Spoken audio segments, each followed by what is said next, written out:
Muy bien. Yo creo que después de lo que ha contado Joana, está muy claro, ¿no?, en qué consiste tener un lupus y en qué no tenerlo. Y lo que también está muy claro es que es una enfermedad suficientemente compleja como para que preguntarse cómo se trata el lupus pues sea una pregunta con mucha trampa, ¿no? Realmente es una enfermedad que tiene tanta variabilidad que probablemente, como veremos, pues hablar de un único tratamiento es complicado. He rescatado como primera diapositiva una de las que puse en la primera charla que hicimos en la Alhóndiga, que fue, esto no está nada manipulado, esto es una nota de prensa que salió en el diario El País con motivo de la aprobación del belimumab, que luego hablaré de él, y que dice esto: Estados Unidos aprueba el primer tratamiento para el lupus, año 2011. La enfermedad autoinmune se descubrió hace 50 años, pero no había fármacos. Es decir, hasta el año 2011 no se podía tratar la enfermedad, según el espabilado periodista que hizo la noticia, ¿no? Bueno, lo cierto es que en los años 50 esta era una enfermedad prácticamente mortal. Si tenías un lupus un poco enredado, tu pronóstico a medio plazo era muy malo. Y, sin embargo, pues en el momento actual, la mayoría de la gente sobrevive a los 10 años. La verdad es que dices 90% de los 10 años, mola bastante, pero claro, considerando que esto no se lo diagnostican a los 25, pues dígame, que se haya muerto el 10%, el 25 al 35 ya mola un poco menos.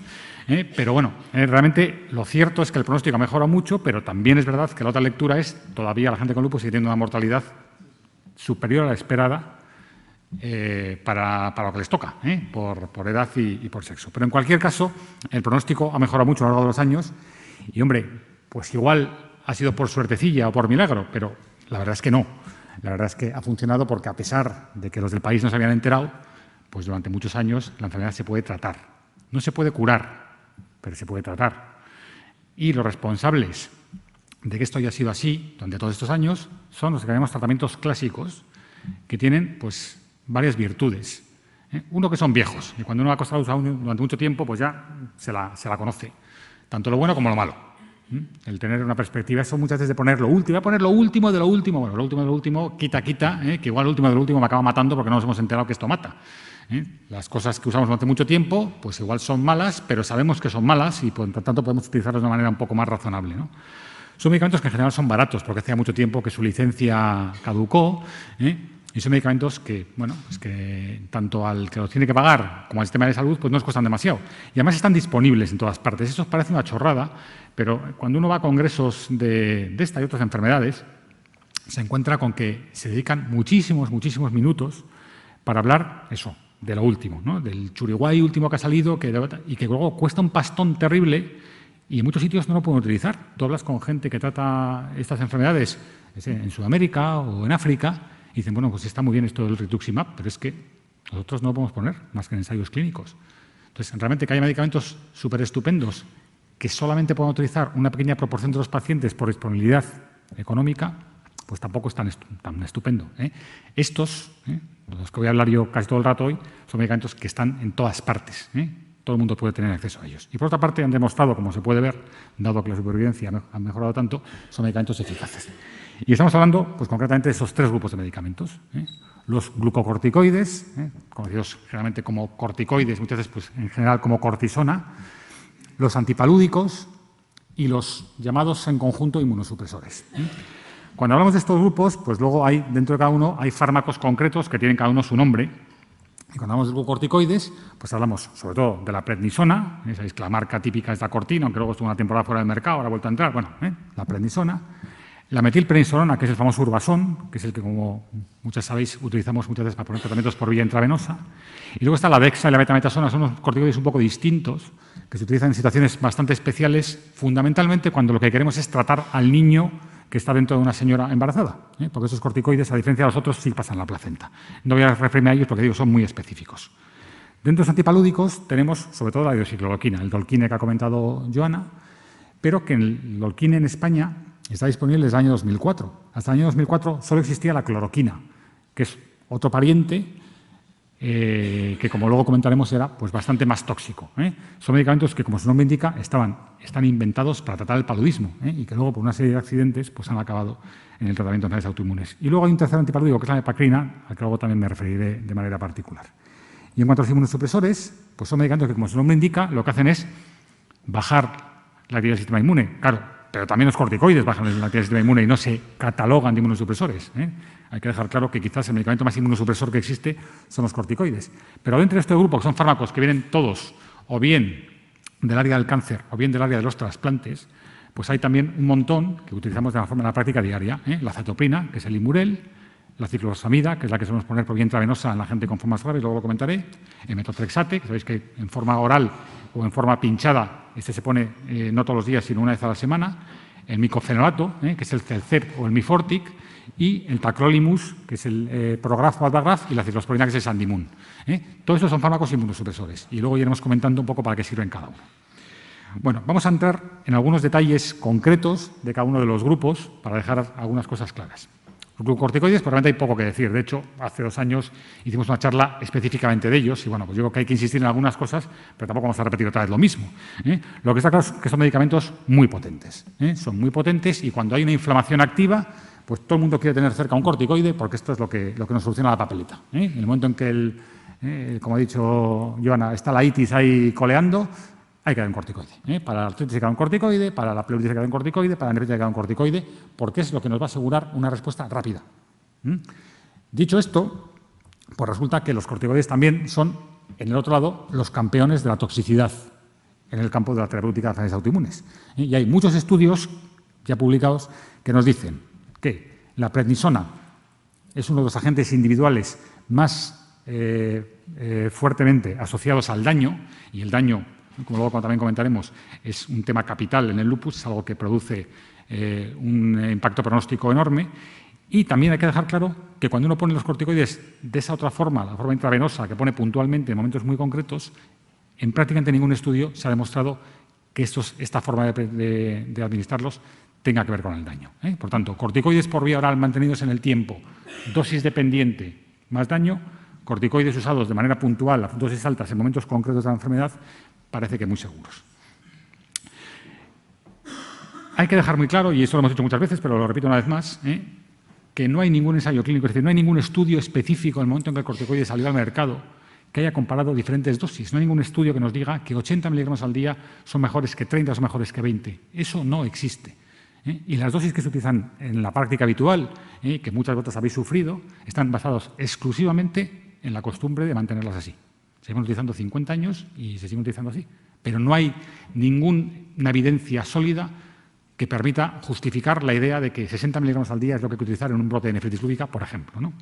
Sabemos que a partir de 30 miligramos al día, por cómo funcionan, la toxicidad empieza a ser máxima. A partir de 30, no a partir de 90, a partir de 30.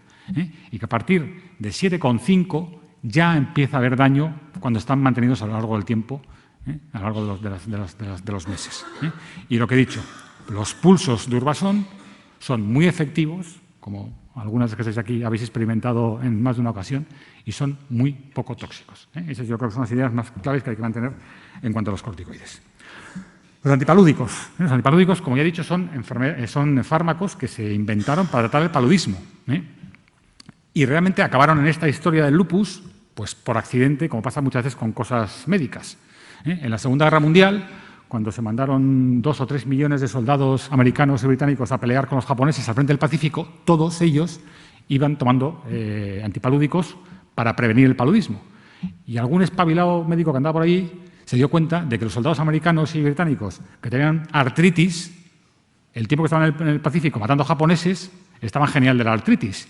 Y dijo, coño, a ver si va a ser esto los antipalúdicos. Y efectivamente, era por eso.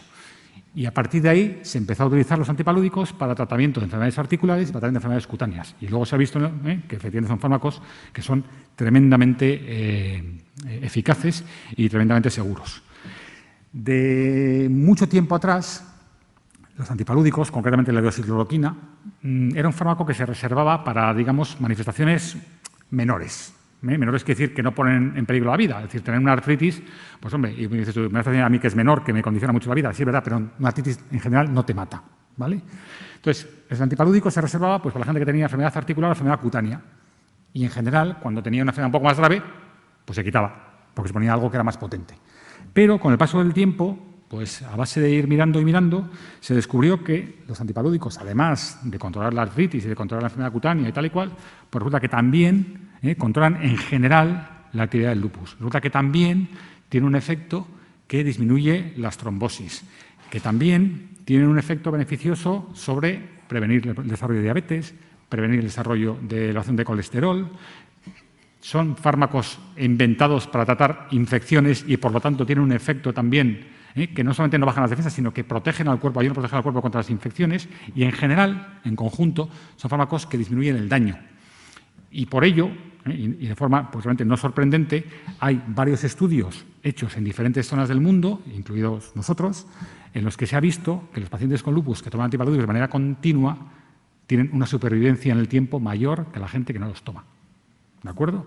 Por tanto, han pasado de ser unos fármacos menores a ser unos fármacos capitales en el tratamiento de esta enfermedad. Claro, vale, esto está muy bien, ¿y esto cuánto es malo? Yo digo, no, pues es un fármaco que tiene toxicidad. Bueno, pues uno saca el prospecto y se encuentra eso. Y dice, joder, que no tiene toxicidad, ¿qué me está diciendo a mí este tío? Y casi te lo lees, no, siempre digo lo mismo a la gente, saca el de la aspirina, a ver cuántas cosas te encuentras.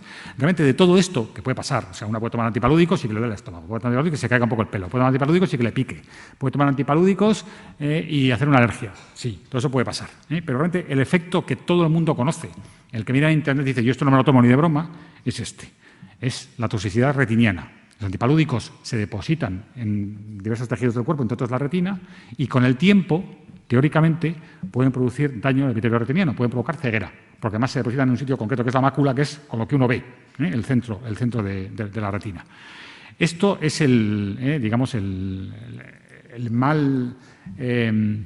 la mala fama que tienen los antipalúdicos, pero la realidad es que, uno, la hidroxicloroquina, que ahora podemos utilizar, es muchísimo menos tóxica que la cloroquina, que es la que antes utilizábamos, y efectivamente esta fotografía, que es de una paciente nuestra, es una paciente que en su día tomó cloroquina, y que además realmente esto pasa en muy pocas ocasiones. Es decir, la hidroxicloroquina tiene un potencial de toxicidad ocular, pero realmente se ha visto que solamente en muy pocos pacientes, después de mucho tiempo de tomar antipalúdicos, esto es un problema. Y además, a día de hoy, disponemos de sistemas suficientes como de detectar de una manera sencilla la toxicidad de forma precoz. Ya sabéis que todo el que mundo toma hidroxicloroquina, una vez al año, los oftalmólogos le hacen un estudio que ahora mismo ya es una cosa de 10 minutos y ni un pim pam pum nos lo miran. No pasa casi nunca, pero a veces puede pasar. Y puede pasar que a alguien le afecta al ojo, o puede pasar que alguien tenga una alergia, o que le siente fatal, o que yo qué sé, o que no le guste el sabor. Y bueno, si has dicho que son tan buenos y que la gente que toma hidroxicloroquina y deja la hidroxicloroquina se muere más, pues, dame algo, ¿no? Qué mal asunto. Bueno, pues afortunadamente tenemos otro antipalúdico, que es la mepacrina. La mepacrina no existe en España, no se comercializa en España, pero sí se comercializa en Inglaterra. Y se puede conseguir en hospitales de forma como medicación extranjera. Es muy sencillo. En Cruces siempre tienen un pool de mepacrina en la farmacia. Tú haces una solicitud y te la traen. Entonces, la mepacrina tiene una enorme ventaja, que es que no tiene toxicidad ocular. Es decir, en cualquier paciente que toma antipalúdicos que haya tenido toxicidad ocular o que veas que tiene algo en el ojo que puede hacer que el antipalúdico sea peligroso, la mepacrina la puedes poner sin ningún problema. Y tiene otra cosa buena, que es que cuando juntas mepacrina con hidroxicloroquina, se potencian. Gente que tiene una enfermedad articular o cutánea que con la hidroxicloroquina solo no está yendo bien, a veces le pones la mepacrina que no añade toxicidad y mejora muchísimo. Entonces, esto es un fármaco que, bueno, pues igual no es demasiado conocido porque en España no existe, pero que es una alternativa muy razonable y que podemos utilizar en muchas situaciones. Efectos adversos, pocos. El más llamativo, que como es un medicamento que es de color amarillo limón, pues a veces la gente se pone de color amarillo limón, porque se deposita en la piel. Bueno, en realidad no se ponen tan así, pero sí que es cierto que hay gente que tiene un colorcillo amarillete que, bueno, pues que a la gente no le gusta. Bueno, esto se puede solucionar bajando las dosis. Realmente no es una cuestión mayor, aunque, bueno, pues como estamos en el mundo en el que estamos, y hay gente que dice que prefiero que me duela a llevar la piel de ese color. Pero bueno, esto tampoco pasa de manera habitual. Y ya en situaciones de más enjundia lúpica, pues hay que recurrir a artillería más pesada, a los inmunosupresores. Que ya veremos que tampoco son para tanto.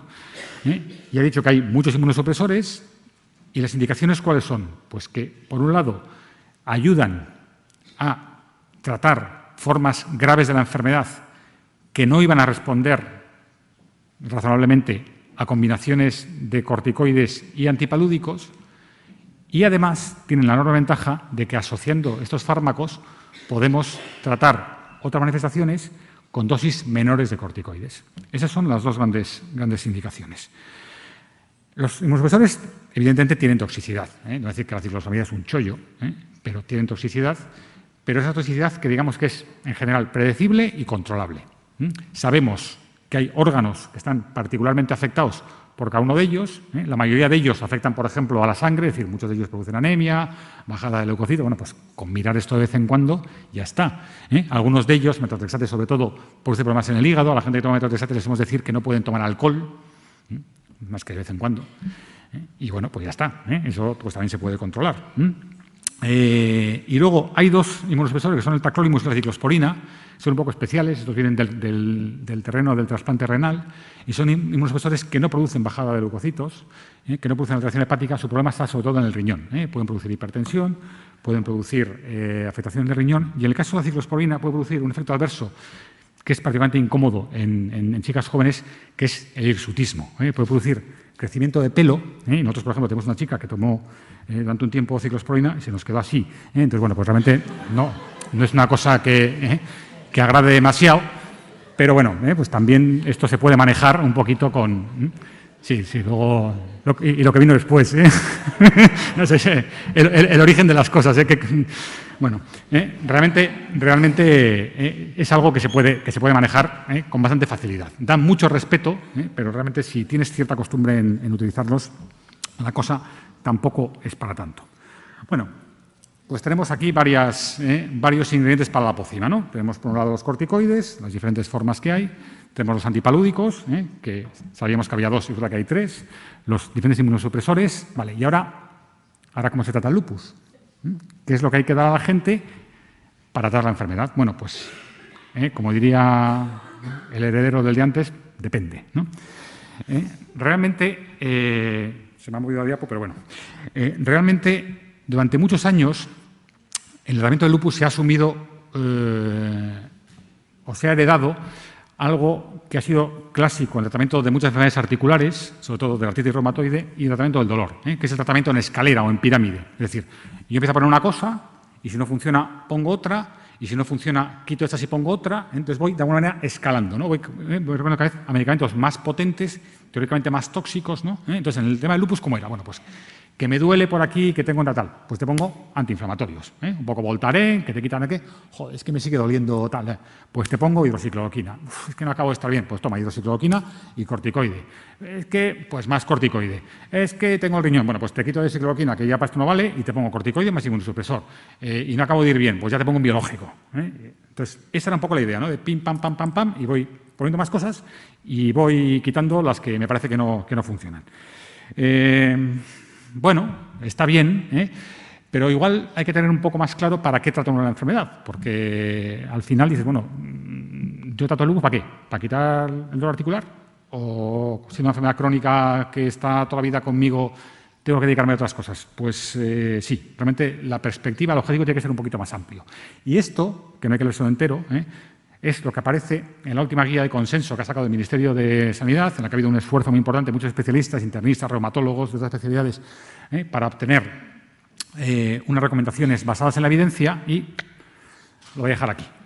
El objetivo fundamental es controlar la actividad del lupus. Claro, si el lupus es una enfermedad inflamatoria, pues habrá que controlar la inflamación, pero evitando el daño, tanto el daño provocado por la enfermedad como el daño provocado por los medicamentos, y, con todo ello, minimizando el impacto del tratamiento y de la enfermedad sobre la calidad de vida de los pacientes y, evidentemente, sobre su supervivencia.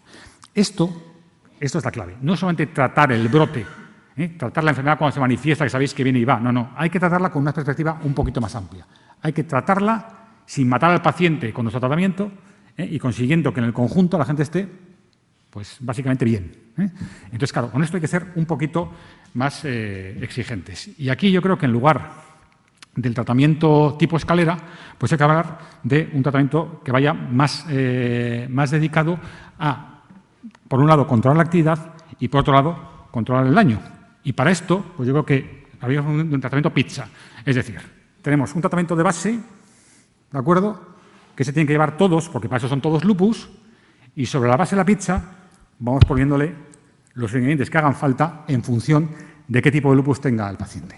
evidentemente, la base de la pizza es la hidroxicloroquina, que hoy por hoy es el único tratamiento específico del lupus en su conjunto, no del lupus que me afecta no, del lupus como enfermedad. Eso es la base. Todo paciente con lupus, ya lo ha dicho Jonas, me ha pisado la sorpresa aquí, todo paciente con lupus tiene que tomar hidroxicloroquina, salvo que tenga alguna contraindicación. Nosotros siempre decimos a la gente, cualquier paciente con lupus que no tome hidroxicloroquina, le tiene que preguntar a su médico que por qué.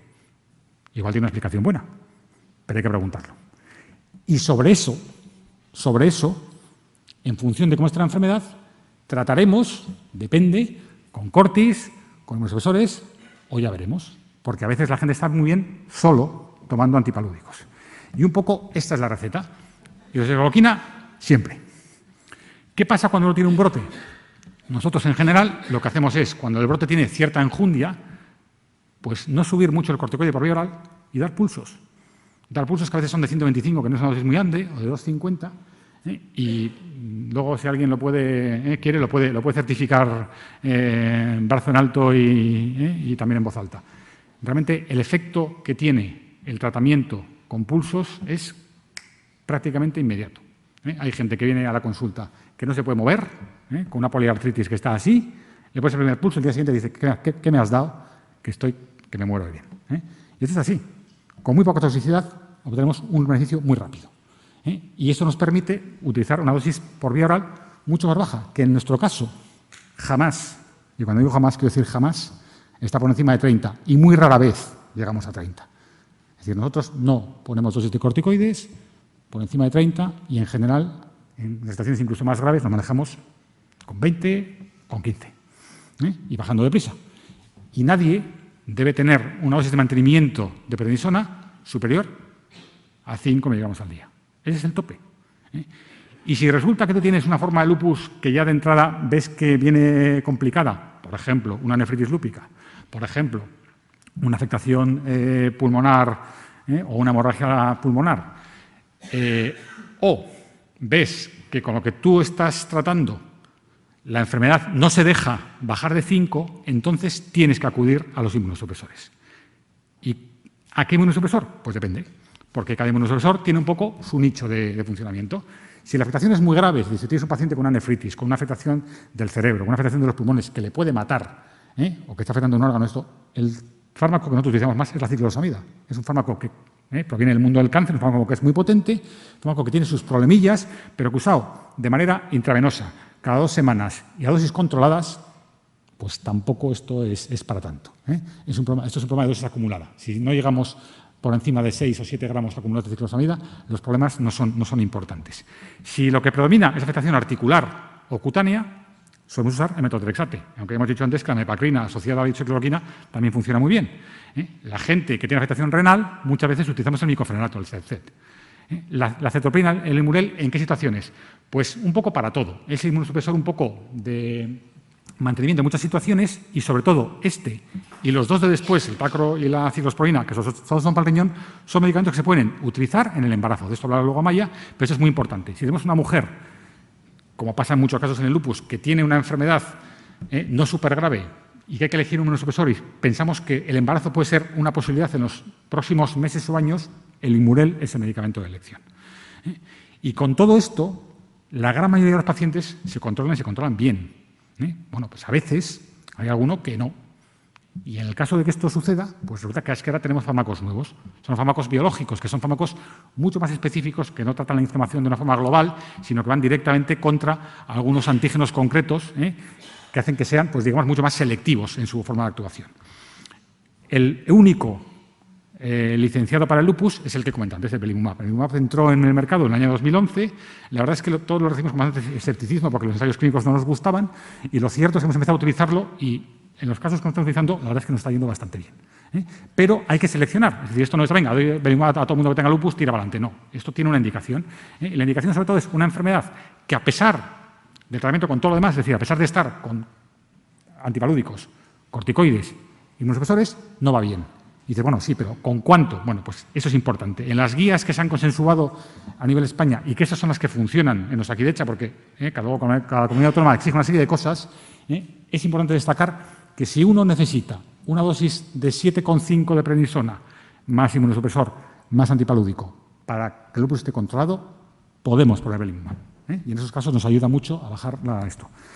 Si todo es un desastre y ya la cosa se nos hunde, pues el rituximab es una opción. Es un medicamento que no está licenciado, que es un medicamento que hay que pedirlo como uso compasivo, pero que en general hasta ahora nos lo han concedido siempre sin ningún problema y que nos ha sacado de situaciones muy comprometidas, como nefritis lúpicas que no han funcionado, como gente con hemorragias pulmonares, en casos estos. Es decir, tenemos armas para tratar la enfermedad, incluso en el caso de que las cosas se nos compliquen mucho.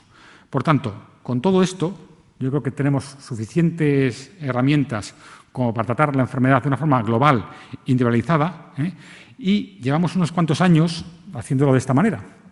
Y lo que hemos hecho ha sido analizar cómo nos está yendo la vida, bueno, nosotros no, a vosotras, en los últimos años, comparado con cómo les iba la vida a los pacientes tratados en cruces, bueno, de la forma, digamos, más tradicional. En estas curvas que se ven regular, básicamente lo que hemos encontrado es que nuestros pacientes tratados en los últimos 10 años de una manera un poco diferente, desarrollan menos daño por corticoides, desarrollan menos daño cardiovascular y, sin embargo, no desarrollan más daño por el lupus. Es decir, somos menos tóxicos y la enfermedad está, por lo menos, igual de controlada. El resultado, evidentemente, es que el daño global es muchísimo menor. Este es un poco el objetivo. Por tanto, acabando ya, esto ya no se tiene que ver nunca. No hace ninguna falta pagar este peaje para tratar la enfermedad. Y como hemos comentado muchas veces, esto está en todos sitios, esto está apuntado en todas las guías, esto es una corriente absolutamente abrumadora a nivel mundial. Ese es el dogma. Pelear contra el dogma siempre es complicado. Pero bueno, realmente cuando uno cree que tiene razón, pues lo tiene que hacer. Y desde luego, también es verdad que por estos lares de hacer cosas complicadas, pues algo también ya entendemos. Muchas gracias.